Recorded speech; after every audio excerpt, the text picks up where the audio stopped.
اعوذ باللہ من الشیطان الرجیم بسم اللہ الرحمن الرحیم وَإِذْ أَخَذْنَا مِيثَاقَكُمْ وَرَفَعْنَا فَوْقَكُمُ الطُّورَ خُذُوا مَا آتَيْنَاكُمْ بِقُوَّةٍ وَاذْكُرُوا مَا فِيهِ لَعَلَّكُمْ تَتَّقُونَ۔ سورۃ البقرہ آیت نمبر 63۔ بنی اسرائیل کا وعدہ۔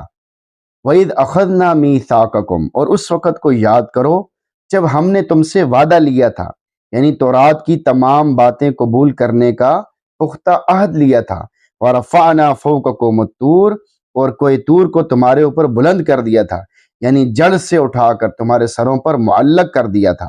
خُذُوا مَا آتَيْنَاكُمْ بِقُوَّةٍ، ہم نے جو تمہیں دیا ہے اسے مضبوطی سے پکڑو، یعنی ہم نے تورات میں جو احکام دیے ہیں اسے قبول کرو اور بغیر کسی کمی بیشی کے پوری قوت کے ساتھ اس پر عمل کرو۔ وَاذْكُرُوا مَا فِيهِ، اور جو کچھ اس میں ہے اسے یاد رکھو، یعنی بار بار اسے پڑھو، اس میں غور و فکر کرو اور ترغیب و ترہیب، یعنی کسی بات کی رغبت دلانا اور کسی بات سے منع کرنا، ڈرانا، اور وعدہ وعید کو سوچو اور عبرت حاصل کرو، لعلکم تتقون، تاکہ تم متقی بن جاؤ۔ اس سے معلوم ہوا کہ انسان کا تقوی احکام شریعت پر پابندی کیے بغیر مکمل نہیں ہو سکتا۔ انسان کا تقوی احکام شریعت پر پابندی کے بغیر مکمل نہیں ہو سکتا۔ یعنی ایک آدمی کہتا ہے میں بہت متقی ہوں لیکن نماز ہی نہیں پڑھتا، نماز میں سستی کرتا ہے، تو پھر یہ تقوی نہیں ہے بلکہ دین سے بہت دور ہے۔ تو اللہ کا ولی بننے کے لیے، اللہ سے تعلق بنانے کے لیے احکام شریعت کی پابندی بہت ضروری ہے۔ احکام شریعت کی پابندی جس بندے میں نہیں ہے وہ کبھی بھی اللہ کا ولی نہیں ہو سکتا۔ یہ اکراہ اور زبردستی نہیں ہے۔ واضح رہے کہ پہاڑوں کا سروں پر لا کر کھڑا کر دینا ایمان لانے پر مجبور کرنے کے لیے نہ تھا، اس لیے کہ ایمان تو وہ پہلے سے ہی لا چکے تھے، فقط نقض عہد سے روکنے کے لیے تھا، یعنی وعدہ توڑنے سے روکنے کے لیے تھا کہ پہاڑوں کے ان کے سروں پر معلق کیا گیا تھا۔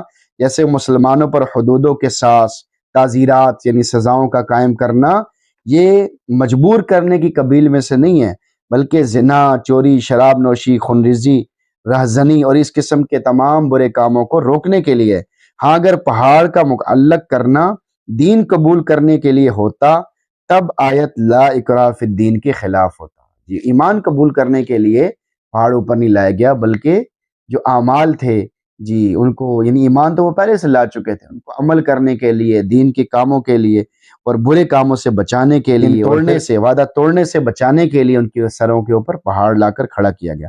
آیت کا میسج آپ کے نام۔ قرآن کریم کی تعلیمات پر عمل کرنا ضروری ہے۔ کتب سماویہ کے اتارنے کا اصل مقصد اس کے تقاضوں اور اس کی تعلیمات پر عمل کرنا ہے۔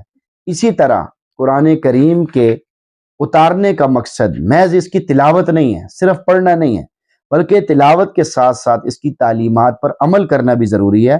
اگر قرآن کریم کو صرف پڑھا تو جائے مگر اس کی تعلیمات پر عمل نہ کیا جائے تو حق قرآن ادا نہیں ہو سکتا اور عذاب خداوندی سے نہیں بچا جا سکتا۔ ایسے ہی ہے کہ ایک بادشاہ لکھ بھیجے کہ فلاں شہر میں محل تعمیر کرو، منشور پہنچ گیا، وہ ہر روز منشور کو پڑھتے ہیں مگر محل تعمیر نہیں کرتے۔ اگر بادشاہ وہاں پہنچے اور محل تعمیر نہ ملے تو یہ لوگ ہر روز منشور کو پڑھنے کے باوجود بادشاہ کے عتاب اور اس کی سزا سے نہیں بچ سکتے۔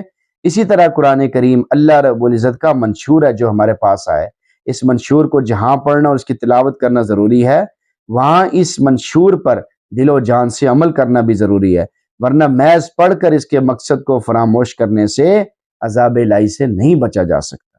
یہ بدترین آدمی ہے۔ نبی کریم صلی اللہ علیہ وسلم نے فرمایا ان من شر الناس رجلا فاجرا یقرأ کتاب اللہ لا یرعوی الی شیء منہ، لوگوں میں سے بدترین نافرمان وہ ہے جو قرآن تو پڑھتا ہے مگر قرآن جن چیزوں کی طرف بلاتا ہے اس کی پرواہ نہیں کرتا۔ مسلمانوں کے نام ضروری پیغام، بس ہر مسلمان کے لیے ضروری ہے کہ قرآن خود بھی پڑھے، دوسروں کو بھی پڑھائے، خود بھی اس کی تعلیمات پر دل و جان سے عمل کرے، دوسروں تک بھی اس پیغام کو پہنچائے۔ وقت فرصت ہے کہاں، کام ابھی باقی ہے، نور توحید کا اتمام ابھی باقی ہے۔ یعنی مسلمان کے پاس وقت فرصت نہیں ہے، مسلمان ہر وقت، ہر آن، ہر گھڑی اللہ کو یاد کرنے میں، اللہ کو منانے میں لگا ہوا ہے، اور اللہ کی طرف سے جو اس کے اوپر آزمائشیں ہیں اس پر صبر کرنے میں لگا ہوا ہے۔ اللہ کو راضی کرنا اور راضی کرتے رہنا اور اسی حال میں مرنا، اللہ کو راضی کرتے کرتے مرنا، اسی حال میں دنیا سے جانا، یہ ہم سب کے ذمے ہیں کہ ہم اپنی حفاظت کریں، اپنے ایمان کی حفاظت کریں اور اللہ سے کیے ہوئے وعدوں کو پورا کریں۔ ہم نے اللہ سے وعدہ کیا، کلمے میں بھی وعدہ کیا ہے، لا الہ الا اللہ، یعنی اللہ کے سوا کسی کو خدا نہیں مانیں گے، کسی کو مشکل کشا نہیں مانیں گے، کسی کو حاجت روا نہیں مانیں گے، یہ بھی اللہ سے ایک طرح کا وعدہ ہے۔ پھر اشہد ان لا الہ الا اللہ، وہ گواہی اس میں دے رہے ہیں، پھر گواہی کی مضبوطی کیسے آئے گی؟ وہ عمل سے ظاہر ہوگی۔ ایک ہے زبان سے کہہ دینا، زبان سے کہنا بھی بڑی اچھی بات ہے، زبان سے کہنے سے انسان اسلام میں داخل ہو جاتا ہے، یعنی ایمان کا دار و مدار یہ زبان سے بولنے پر ہے، لیکن دل میں بھی اس کو بسانا، پھر دل میں جب بسے گا تو پھر عمل میں بھی لے کر آنا، پورے جسم پر اس کا ظہور ہونا چاہیے، اس کو یہ ظاہر ہونا چاہیے کہ آپ کا اللہ سے کتنا تعلق ہے، آپ کتنا دین کے لیے قربانیاں دیتے ہیں اور کتنا نمازوں کا اہتمام کرتے ہیں، قرآن شریف پڑھنے کا اہتمام کرتے ہیں۔ اس سے ظاہر ہوگا کہ آپ کتنا اللہ کو مان رہے ہیں اور کتنی اللہ کی مان رہے ہیں، اس سے بالکل واضح ہو جائے گا۔ پھر محمد رسول اللہ کہ نبی اکرم صلی اللہ علیہ وسلم کے طریقوں میں کامیابی ہے، یہ بھی ہم نے اللہ تعالیٰ سے ایک وعدہ کیا ہوا ہے، تو اس وعدے کو پورا کرنا اور پورے کرتے رہنا اور پورے کرنے کی کوشش کرتے رہنا اور دوسروں کو بھی کہتے رہنا، یہ ہم سب کی ذمہ داری ہے، ہم سب کا کام ہے۔ اللہ تعالیٰ سے دعا، اللہ تعالیٰ ہم سب کو عمل سمیت توفیق عطا فرمائے، آمین۔